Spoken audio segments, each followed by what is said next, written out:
Du Grand Sahel, d'Afrique et du monde, mon bonsoir à vous. J'espère que ça va très bien chez vous. Parce que chez nous, de notre côté, ça va hyper bien.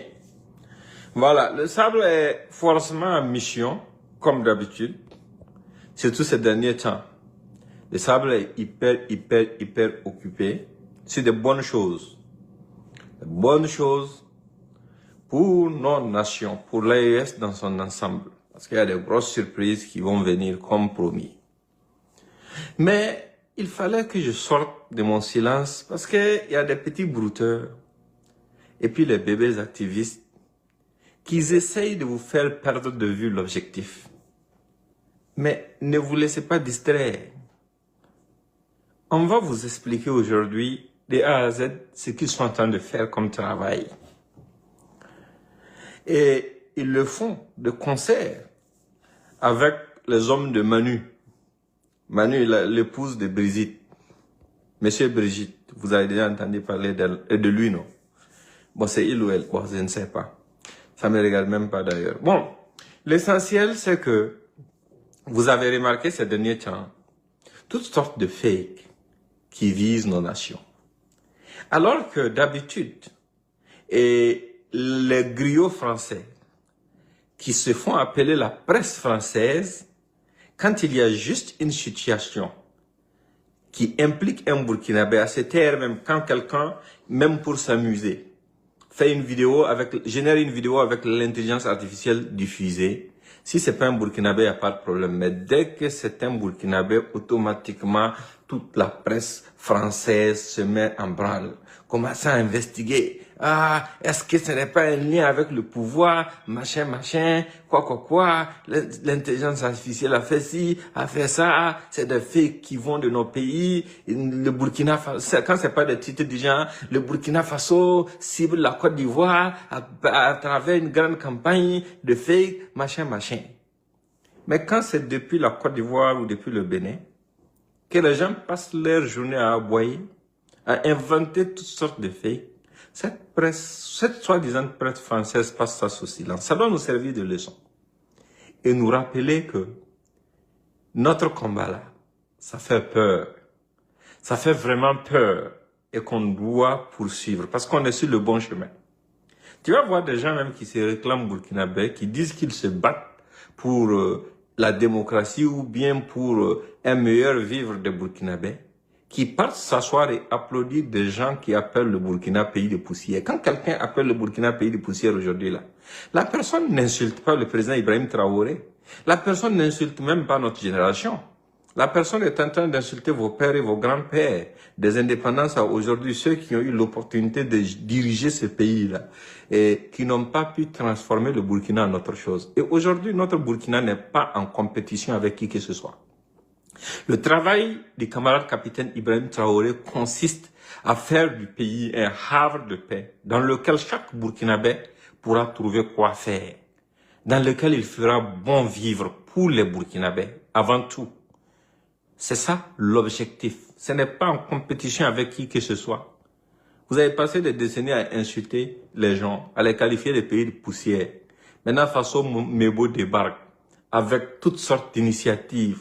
Pendant que nous sommes en train de faire la guerre, on est en train de reconstruire notre pays. Ça aussi, ça vous fait vraiment tellement mal que vous ne savez même pas quoi faire. Vous ne pouvez même pas vous asseoir avec ça. Ils ont surfé sur toutes sortes de choses. Et ce sont des grands menteurs et des grands manipulateurs. On va commencer par partager. Partager, on va casser les papos. Et on va commencer par Tené Brahima Ouattara. Je ne sais pas si c'est le fils de Draman ou bien si c'est son frère. Je ne sais pas. Bon, leur lien de filiation, ce n'est même pas mon business. Ça les regarde là-bas. Ils disent d'abord que, au tout départ, ce sont les activistes burkinabés qui avaient commencé à s'en prendre à Draman. Mais ça, c'est se foutre des Burkinabés. On va refaire la genèse de cette histoire. À l'arrivée du président Ibrahim Traoré, là, est-ce que nous-mêmes, on savait que Draman existait? On n'avait même pas son temps.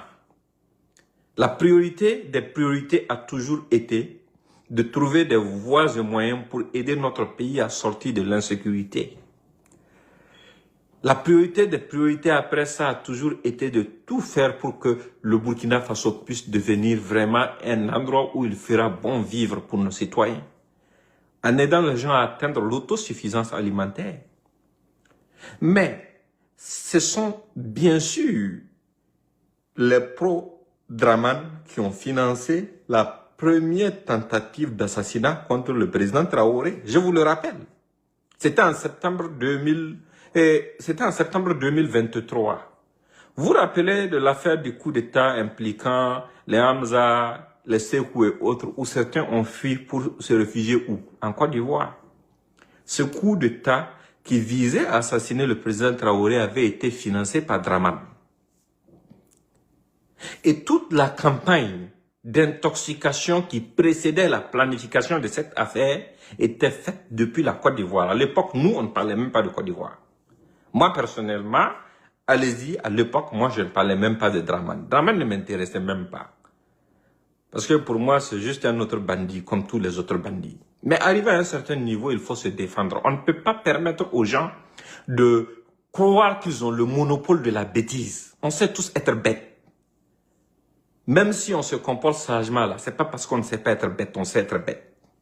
C'est comme ça que les choses ont commencé. Quand la tentative d'assassinat contre le président a échoué, l'ex-adjoint du DG de l'ANR qui avait fui le pays ainsi que son DAF, ainsi que d'autres déserteurs de l'armée du Burkina Faso, où est-ce qu'ils sont allés? Ceux qui avaient planifié l'assassinat du président Traoré. C'est là-bas qu'ils sont allés. C'est longtemps après ça que Soro a été reçu au Burkina. Si vous passez votre temps à nous montrer, arrivé à un certain moment, on va vous montrer que nous avons des dents. C'est une évidence. Ça, c'est cette parenthèse. La seconde parenthèse, c'est la bêtise de ces gens-là.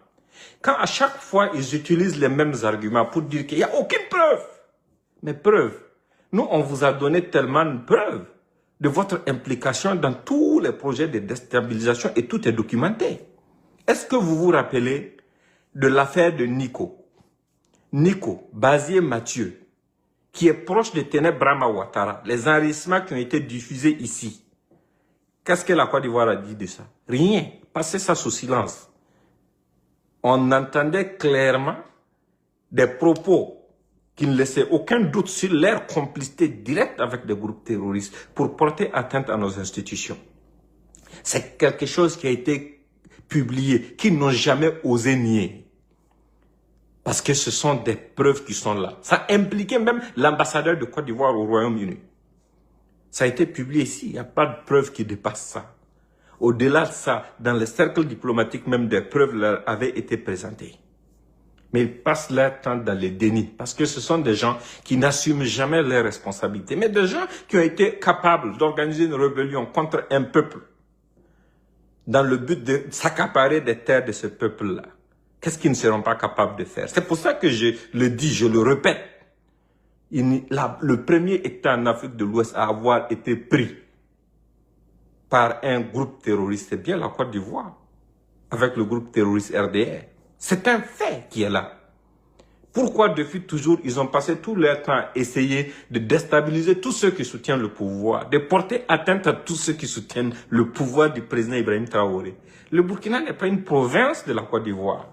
Le Burkina n'est pas une province de la Ouattari. Voilà, nous, on n'a aucun problème avec le bon peuple ivoirien, non.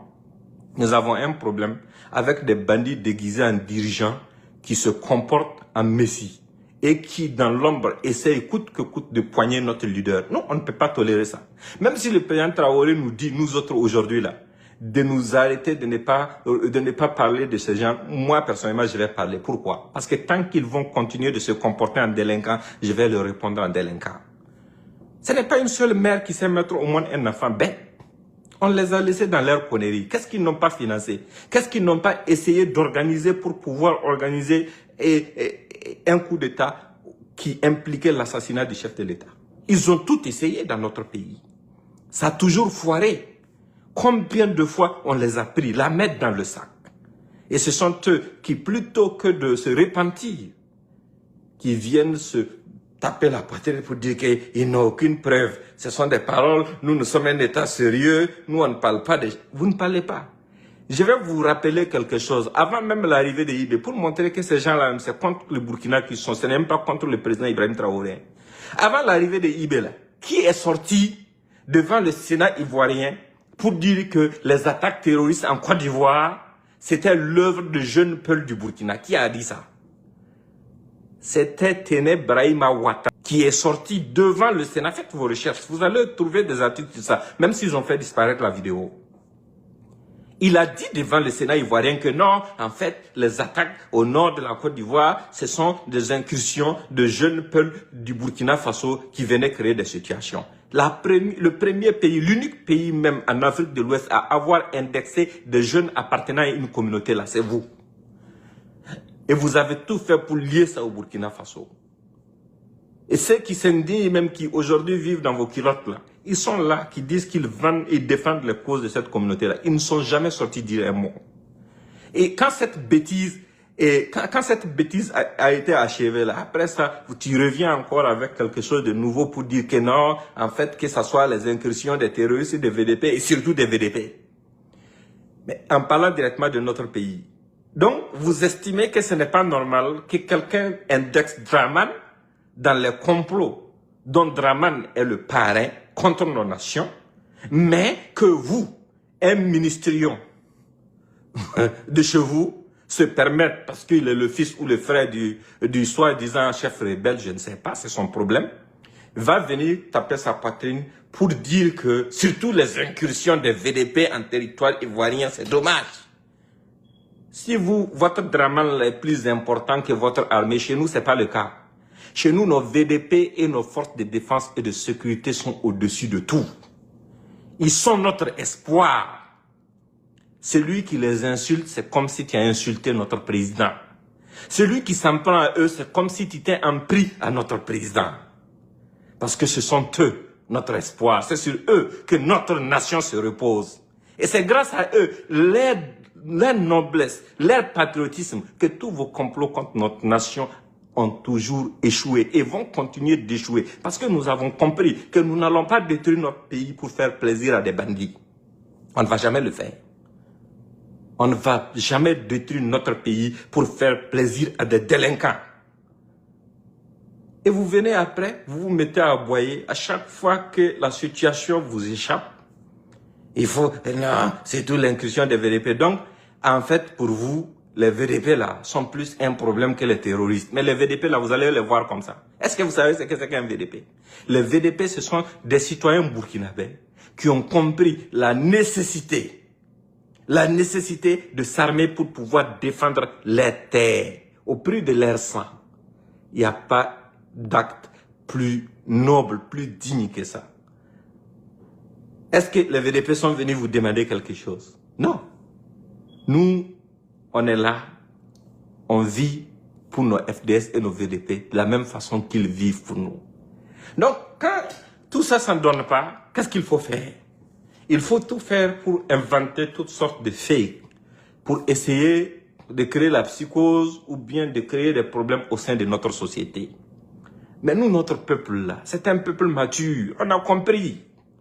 On n'a vu personne en fait. Nous avons trouvé notre propre chemin, sous le leadership éclairé de notre président. Et nous avons décidé de l'emprunter. Beaucoup ont parié les premiers jours.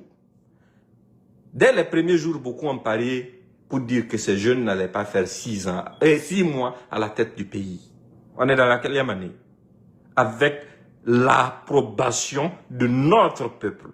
Notre peuple qui a compris que son destin là, est entre ses mains. Notre peuple qui n'a pas oublié que aujourd'hui, personne ne peut nous émouvoir avec un quelconque banditisme ou une quelconque manipulation. Parce que ce terrorisme a commencé sous des régimes soi-disant démocratiquement élus dans notre pays, qui n'ont pas pu juguler ça. Ils n'ont pas du tout pu juguler, au contraire, ils ont participé à la division de la société. Ils ont rendu la lutte contre le terrorisme difficile en faisant de la corruption leur moyen de subsistance. Parce que c'était sous des régimes civils que des hélicoptères civils étaient commandés à l'armée pour pouvoir faire la guerre. C'était sous des régimes civils ici, dans ce pays. Ceux qui étaient dans l'armée pendant ce temps le savent. Quand il y a des attaques, on nous disait que non, les hélicoptères ne pouvaient pas voler de nuit.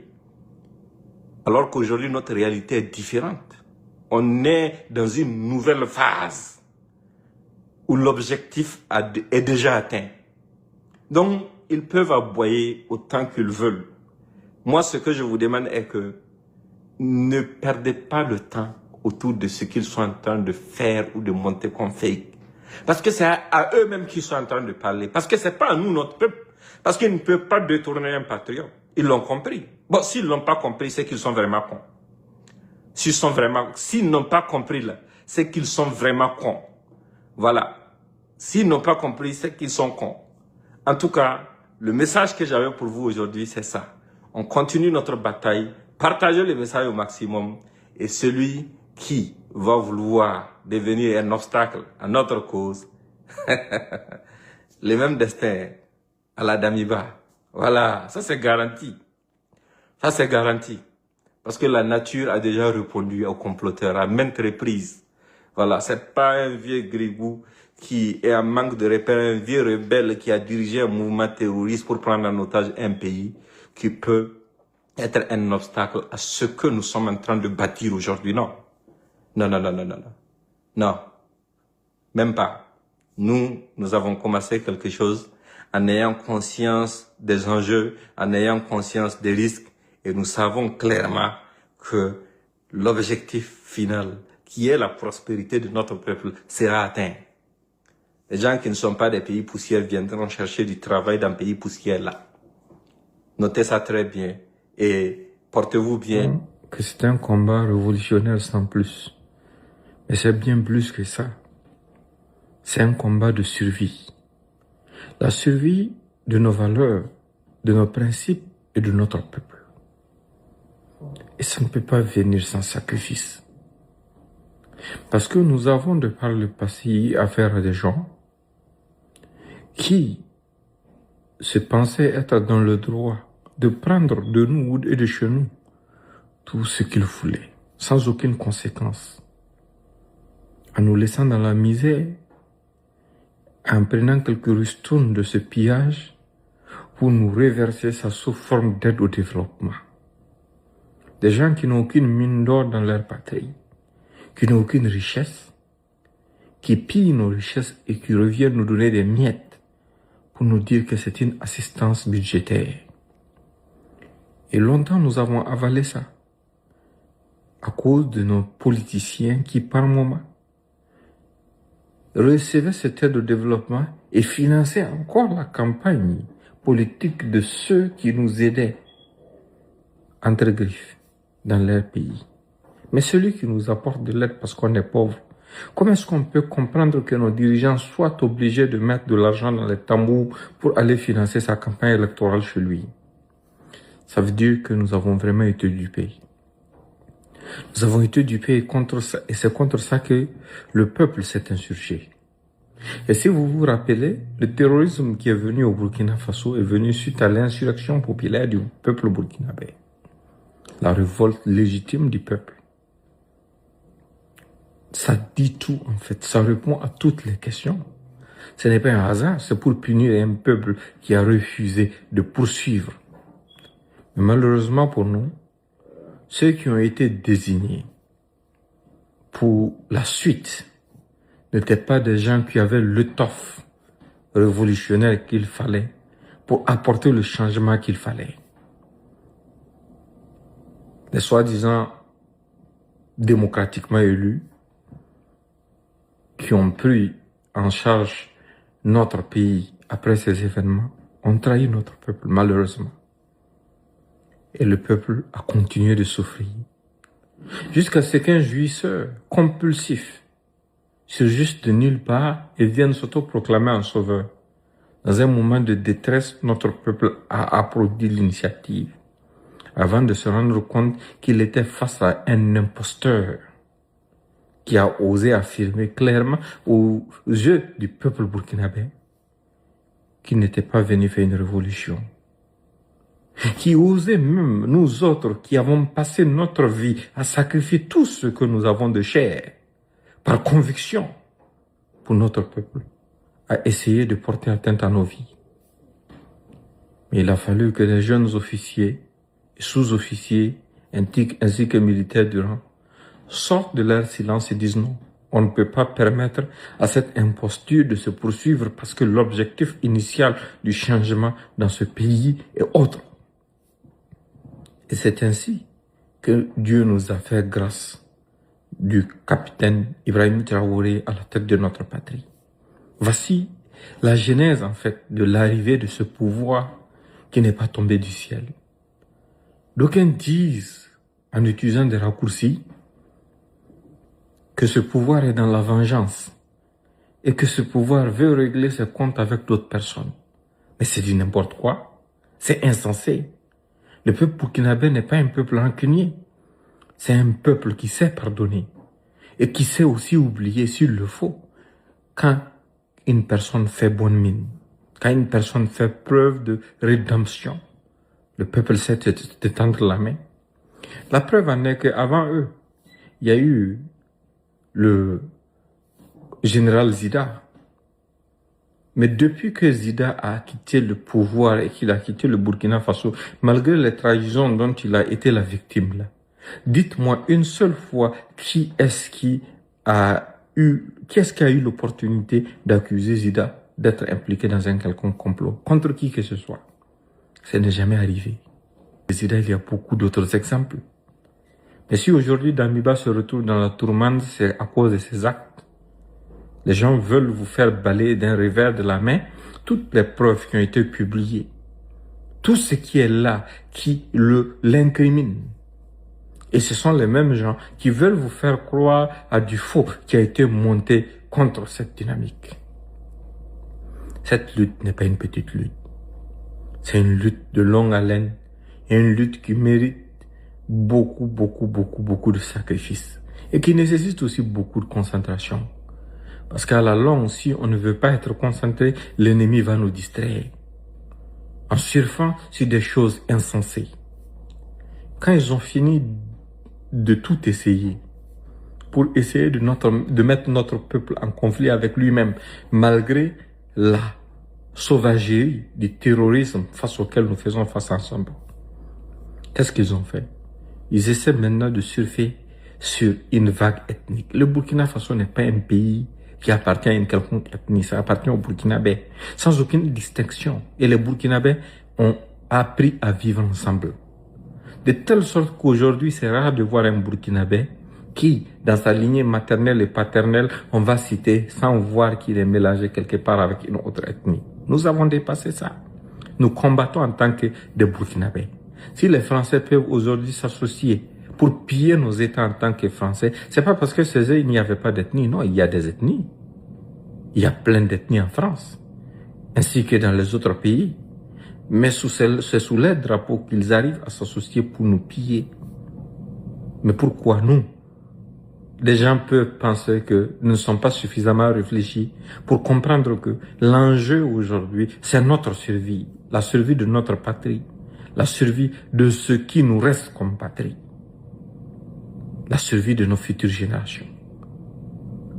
Malheureusement, beaucoup de gens tombent dans ce piège. Et je vous avais fait une vidéo récemment dans laquelle je vous interpellais de façon prémonitoire sur le comportement de certains et sur la nécessité de comprendre que seuls ceux qui ne font rien ne commettent pas des erreurs. Tous ceux qui posent des actes allant dans le sens du soutien, allant dans le sens de la défense de cette révolution, ne peuvent pas ne pas commettre des erreurs. Non. Parfois même, c'est des mauvaises interprétations qu'on prend pour des erreurs. Comme ce qu'il y a eu récemment avec le très respecté ministre de la Défense de notre pays, un homme brave qui a montré sa dévotion à cette cause et à cette patrie, à tel point que si vous regardez bien dans la liste que Jeune Afrique, dans son narco-journalisme a publié, il figure parmi les premières personnes. Quand on vous affiche comme ça, comme nous autres, parmi les premières personnes, soi-disant les soutiens clés du président, pendant qu'ils étaient censés être en train de parler même de sa famille, ça veut dire qu'ils nous considèrent comme étant de sa famille, chose dont nous sommes fiers. Ça veut dire que vous faites partie de la liste des gens à éliminer. Il y en a beaucoup d'autres qui n'occupent même pas de postes stratégiques, qui occupent des postes stratégiques, mais qui n'occupent pas de postes nominatifs, des postes dans lesquels les gens peuvent entendre parler d'eux. Non, mais qui sont des vecteurs clés. Ils sont nombreux, je ne peux même pas finir de les citer. Les gens comme le commandant Souaïbou, les gens comme le capitaine Zida, les gens comme Passéré, qui était la cible numéro 1 de ces bandits lors de leur dernier complot. Des gens comme Ouattara, des gens comme des gens comme Pak Mogda, des gens comme Cabré, des gens comme Sawadogo. Ils sont nombreux, des sous-officiers, des officiers, des militaires du rang qui se donnent jour et nuit. Ils sont aussi nombreux parmi les VDP qui se donnent jour et nuit pour que notre pays puisse continuer d'être ce qu'il est. Mais c'est sans aucun bruit que les gens le font. Nous faisons du bruit parce que notre travail même demande du bruit. Parce qu'à certains moments, c'est notre rôle de venir sans aucune émotion, remettre les uns et les autres à leur place. Moi, là où je suis, j'ai un principe simple. Ceux qui me connaissent le savent. Je suis quelqu'un qui a une conviction profonde dans cette révolution. Et j'ai une foi que personne ne peut faire vaciller en ce qu'incarne le chef de l'État, le camarade capitaine Ibrahim Traoré. Et je l'ai dit dans une de mes publications récemment, que la trahison ne viendra pas de moi. Parce que je sais combien il est digne, ce président. Je connais sa valeur. Je sais ce qu'il représente. Le moment viendra où on va raconter ces histoires dans les détails pour la postérité. Mais aujourd'hui, c'est le moment de rappeler aux uns aux autres la nécessité vraiment de rester éveillé et de rester courageux et de ne pas se faire distraire par qui ou par quoi que ce soit. Parce que la lutte que nous sommes en train de mener est une lutte sans merci. Et l'ennemi va utiliser toutes sortes de superstiges pour pouvoir nous avoir. J'ai tellement confiance en ce peuple et j'ai tellement foi dans cette lutte que tu sois ministre, premier ministre ou n'importe quoi d'autre, si tu essaies de devenir un obstacle à cette lutte ou bien tu essaies d'être sournois ou bien manquer de respect aux autres acteurs de cette lutte, c'est moi-même je vais te remettre à ta place. Il n'y a aucun être humain sur cette terre qui peut empêcher ça. Parce que ce qui est sacré chez nous actuellement, c'est de lutter nos VDP et notre président qui est notre guide. Tout le reste, toute personne qui veut jouer à un double jeu sera vraiment surpris d'être étonné. Parce que nous sommes en train d'accompagner cette dynamique à cause de cette vision. La vision de nos forces de défense et de sécurité, nos VDP, et la vision de notre leader bien-aimé. Tout le reste n'est que détail. Donc il faut que vous compreniez une chose. Nous sommes dans un combat et l'ennemi va essayer d'utiliser toutes sortes d'armes pour nous divertir ou pour nous diviser. Ils vont essayer de nous endormir. Je vous avais dit de par le passé, entre-temps, vous avez vu certaines personnes se réclamant soutien avec Komassa Zamban à moi. Beaucoup m'avaient contacté à l'époque, ça fait maintenant bientôt une année, pour me dire, mais il faut répondre. J'ai dit, moi, je n'ai pas le temps. Non, on a d'autres priorités. Ils veulent nous divertir. Parce qu'à l'époque, l'enjeu, c'était quoi? C'était de créer une atmosphère pour permettre et pour aider à fragiliser tous ceux qui peuvent impacter en cas de situation. Et je faisais partie de leur cible. Mais nous avons vu ça venir de loin. Donc moi, je n'avais vraiment pas de temps ou d'énergie à perdre dans ça. Parce que les défis sont énormes. C'est pas tout qu'on peut venir évoquer sur les réseaux sociaux. Pourquoi? Pas parce que le peuple ne mérite pas de savoir, non. Mais c'est parce que l'ennemi aussi nous écoute. On ne doit pas tout dire. On doit se limiter à l'essentiel. Notre peuple est un peuple mature qui connaît, qui comprend et qui sait vers où nous sommes en train d'aller. Donc ce n'est pas parce que